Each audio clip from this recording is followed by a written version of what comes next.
थी। संपूर्ण देश में क्रिसमस का त्योहार मनाया जा रहा है। बच्चों की स्कूलों में संता बना बना करके टीचर घूम रहे हैं या फिर किसी को बना करके गिफ्ट बांटे जा रहे हैं। क्रिसमस अपने यहाँ तो यूनिवर्सली 25 ऑफ दिसंबर को एक्सेप्ट कर लिया गया है। लेकिन क्या आपको लगता है कि युद्ध के कारण दो देश इस बात पर नाराज हो जाएं कि जाइए हम तुम्हारा वाला क्रिसमस नहीं मनाएंगे, और ऐसा हो दोनों ही देश दोनों ही ईसाइयत से समुदाय से बिलोंग करते हों। तो इसी क्रम में आज यूक्रेन और रशिया एक दूसरे से अड़ गए हैं कि जाइए हम नहीं मना रहे तुम्हारा वाला, और इस बात के ऊपर दोनों अपने अपने क्रिसमस मनाने निकल पड़े हैं। तो चलिए इसी के साथ आप सभी को मैरी क्रिसमस। और आज की सूचना में हम आपके साथ में इसी क्रम में साझा करेंगे कि आफ्टर ऑल हुआ क्या है, क्या कारण है कि रूस और यूक्रेन एक दूसरे से क्रिसमस बनाने को लेकर के भिड़ गए हैं। चर्चा करते हैं। तो साथियों कुछ कहानी है, लेकिन इससे पहले हम आपको बता दें कि क्रिसमस मनाया क्यों जाता है, क्या है इसका इतिहास, क्यों इसको मनाया जाता है, यूक्रेन और रशिया क्रिसमस को लेकर के अलग अलग तिथियों की तरफ क्यों निकल गए हैं। इतिहास की अगर हम बात करें तो 25 दिसंबर का जो दिन है, इसे ईसाई समुदाय के अनुसार ये मान्यता है कि इनके प्रभु जो ईसा मसीह हैं, इनका जन्म आज ही के दिन हुआ था। यानी ईसा मसीह के जन्म दिवस के रूप में, जो कि ईसाई धर्म के प्रभु हैं या ईसाई धर्म के लोग ये मानते हैं कि यीशु मसीह का जो जन्म है वो आज के दिन हुआ था। इसी कारण से 24 ऑफ दिसंबर से 25 ऑफ दिसंबर तक ईसाई समुदाय के लोग ईसा मसीह के जन्मदिन के रूप में क्रिसमस डे को सेलिब्रेट करते हैं। इसके दिन विशेष रूप से प्रार्थनाएं की जाती हैं। ईसाई धर्म के लोग प्रभु ईसा मसीह को याद करते हैं और एक दूसरे को क्रिसमस की बधाई देते हैं और तोहफे बांटते हैं। शुरुआत कैसे हुई थी, इसका महत्व क्या है? तो यह माना जाता है कि हमेशा कोई भी त्यौहार अगर है तो बुराई पर अच्छाई की जीत के रूप में इसे माना जाता है। क्रिसमस पर्व को लेकर के ऐसी मान्यता है कि यह लोगों को पाप से मुक्त करता है। और ऐसी स्थिति में एक चीज और जो मान्यता है वो ये है कि शुरुआत में, यानी कि यदि ये मान्यताओं की बात की जाए तो ये कहां से शुरू हुआ था, तो ये भी मान्यता है कि इन्हें भगवान सूर्य का अवतार माना जाता है। अब ये क्या कहानी है, चलिए मैं आपको बताता हूं।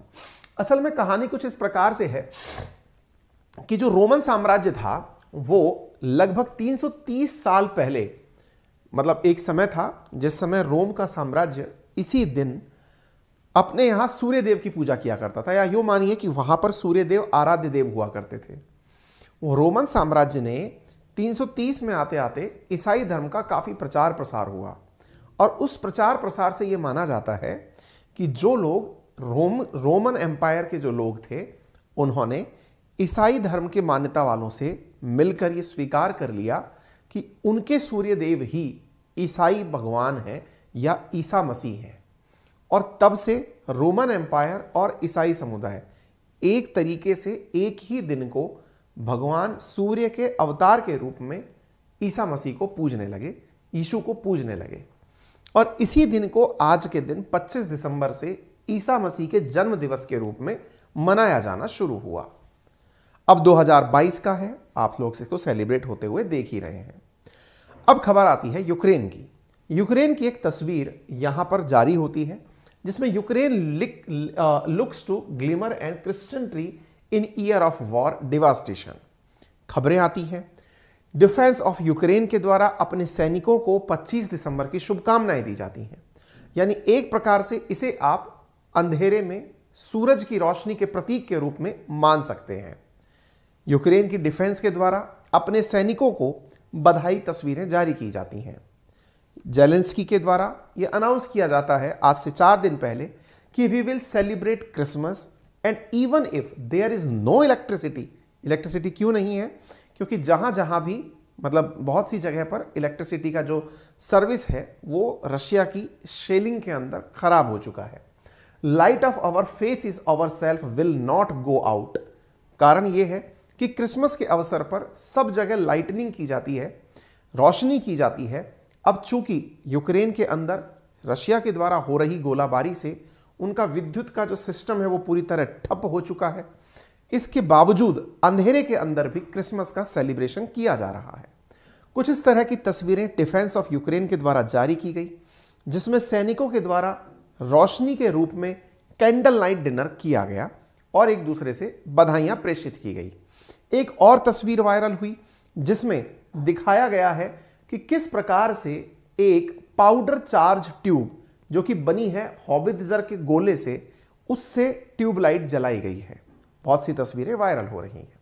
सवाल है कि कारण क्या है कि रूस और यूक्रेन अलग अलग दिन क्रिसमस मना रहे हैं। इनके सेलिब्रेशन के पीछे की कहानी क्या है? चलिए अब इस कहानी पर चलते हैं। तस्वीरें देखने से यह तो पता चल गया कि क्रिसमस की शुरुआत यूक्रेन में 25 तारीख को कर दी गई है, लेकिन 25 और 7 जनवरी के बीच की क्या लड़ाई है, अब आप उसको जान लीजिए। असल में ईसाई समुदाय मान्यताओं के आधार पर 3 प्रकार का है। 3 प्रकार का है, इससे क्या मतलब है? आइए मैं आपको बताता हूं। ईसाई धर्म मान्यताओं में मुख्यतः 3 भागों में बटा हुआ है। सबसे अधिक जिनकी मान्यताएं हैं वो कैथोलिक हैं। कैथोलिक लगभग 1.2 बिलियन की आबादी के हैं। कैथोलिक वो हैं जो वेटिकन सिटी के अंदर जो पोप है उसे अपना धार्मिक गुरु मानते हैं। ईसाई धर्म के अंदर जो दूसरी शाखा है दैट इज प्रोटेस्टेंट्स। प्रोटेस्टेंट्स दुनिया में सेकंड लार्जेस्ट हैं। इनकी संख्या 920 मिलियन है। प्रोटेस्टेंट्स सुधारवादी आंदोलन से जुड़े हुए लोग रहे हैं और ये रोमन कैथोलिक चर्च के कट्टर विरोधी हैं, यानी कैथोलिक्स के कट्टर विरोधी हैं। तीसरे हैं ऑर्थोडॉक्स, यानी कि बहुत पुरातनवादी। ये पुरातनवादी लोग दुनिया में 270 मिलियन ही हैं और ये ईसाई धर्म की तीसरी शाखा है। ये जो तीसरा ऑर्थोडॉक्स अपन ने लिखा है, ये ऑर्थोडॉक्स क्या करता है? कैथोलिक चर्च के पोप को तो नहीं मानते, बल्कि उसकी जगह ये अपनी रीति और परंपराएं मानते हैं। इनके चर्च के गुरु को पैट्रियार्क या फिर मेट्रोपॉलिटन कहा जाता है। यानी ईसाई धर्म के अंदर 3 शाखाएं, कैथोलिक, प्रोटेस्टेंट्स और ऑर्थोडॉक्स। ईसाई धर्म के अंदर जो धार्मिक सुधार आंदोलन हुए थे, इनके बीच में भी बहुत कट्टर लड़ाइयां हुई हैं। यानी कि ईसाई धर्म भी आपस में एक दूसरे से काफी लड़ा झगड़ा है। जब आप विश्व इतिहास उठाकर देखेंगे तो मतलब बहुत कुछ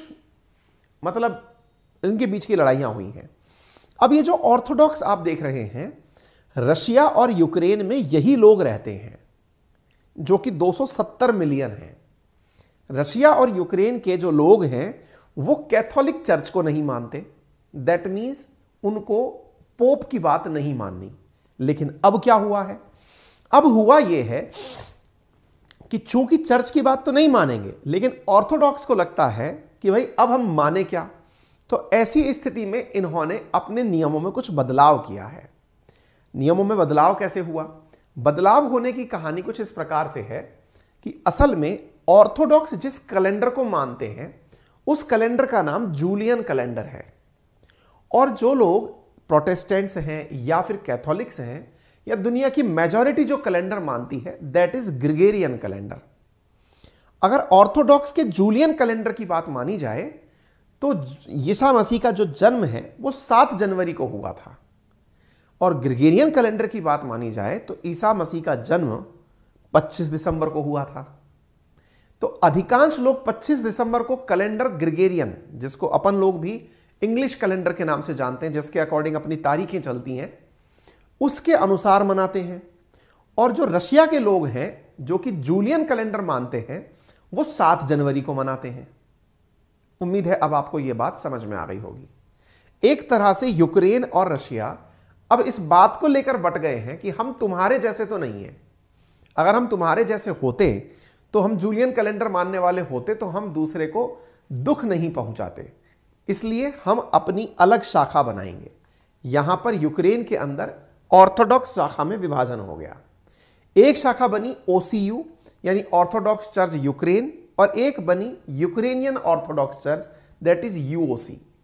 यूओसी शाखा रशिया को फेवर करती है और इस प्रकार से इन लोगों के बीच में एक दूसरे के प्रति नफरत घुली रहती है। कुल मिलाकर कैलेंडर की तारीखों के आधार पर 2 क्रिसमस मन रहे हैं। रशिया आज क्रिसमस नहीं मना रहा है। पहले यूक्रेन भी रशिया के साथ क्रिसमस मनाता था, लेकिन अब वैचारिक मतभेद होने से, युद्ध होने से यूक्रेन अब पूरी तरह वेस्ट की तरफ मान्यताओं के अनुसार भी हो गया है। उम्मीद है जानकारी आपको नई लगी होगी, पहली बार शायद पता चली होगी, तो इसे आप जरूर अपने साथियों के साथ साझा करें।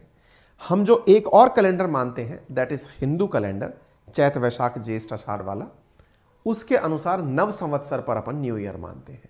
ठीक है, फिलहाल के लिए इतना ही। जानकारी पसंद आई हो तो अपने सभी साथियों के साथ साझा करें। चैनल पर नए हैं तो सब्सक्राइब करें। वीडियो पसंद आया हो तो वीडियो को लाइक करना बिल्कुल ना भूलें। फिलहाल के लिए इतना ही। मेरा रेफरल कोड है अंकित 10, जिसका यूज करके अनअकैडमी पर पा सकते हैं 10% discount on all type of subscriptions. Thank you so much.